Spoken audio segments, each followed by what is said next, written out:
Пельмени, манты, бузы или позы, хинкали, манду — названия разные, а суть одна — измельченное мясо с овощами, завернутое в тесто. Я люблю манты, но с ними столько возни. Я совсем не специалист по мантам, но раньше готовила их очень часто и приноровилась готовить их под себя.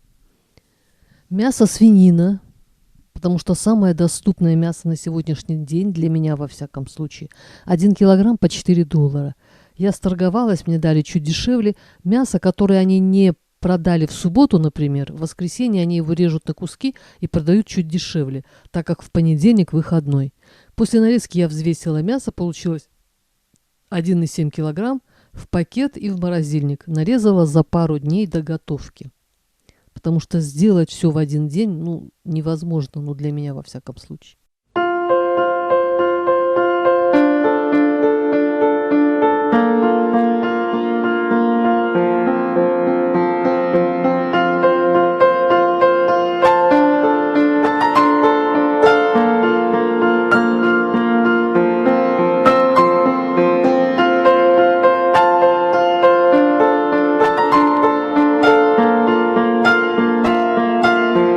Лук, очищенный и порезанный кубиками, 1,5 килограмма, 1 килограмм 25 центов, нарезала накануне в пакет и в холодильник.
Мука первый сорт, поэтому темная, акционная, 2 килограмма $1. В пакете осталось 300 грамм, значит на тесто ушло 1,7 килограмма.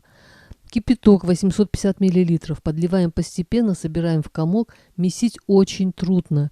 Я просто мну кулачками. Почему тесто завариваем кипятком? У меня мама так делала. А потом я заметила, что когда так месишь тесто, оно становится очень крутым, почти не липнет к скалке или очень мало нужно муки при раскатке. В мантах мне нравится тонкое тесто, а если тесто жидкое, то раскатать тонко невозможно. Нужно очень много муки, и оно будет тянуться во все стороны.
соль где-то 1 столовая ложка. Лучше не досолить, чем пересолить, потому что все едят манты с каким-нибудь соусом.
Когда родители были живы, мы часто сами месили тесто и прессом выдавливали лапшу над кипящим котлом. Так вот, тесто должно было бы быть очень крутым. Меня заставляли замешивать такое тесто без яиц, но селенок было мало, что тогда, что сейчас, и я месила его ногами. Мама меня тогда ругала. Я долго сомневалась, говорить об этом в ролике или нет, но потом я вспомнила, как давят вино ногами, а тут ногами через пакет, я думаю, что ничего страшного.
В итоге получилось 2 захода по 80 мант в среднем, то есть всего 160.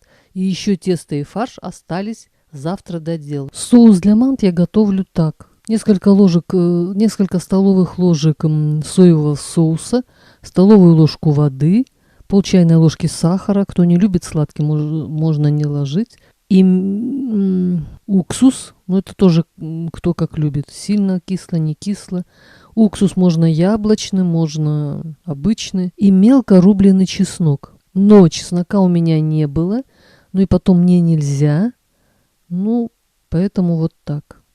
На следующий день я доделала манты, пельмени, как угодно. У меня получилось 36 штук. Удивительно, но ни теста, ни начинки не осталось. Еще раз, тесто темное, потому что мука первого сорта, а не потому что я месила ногами. Если учесть, что одна манта стоит 300 тенге, у меня они маленькие, поэтому, предположим, 150, тогда 200 умножить на 0,3 доллара, получается 60 долларов. А затратила я 10 долларов. Так что очень выгодно делать самим. Всем здоровья и мира.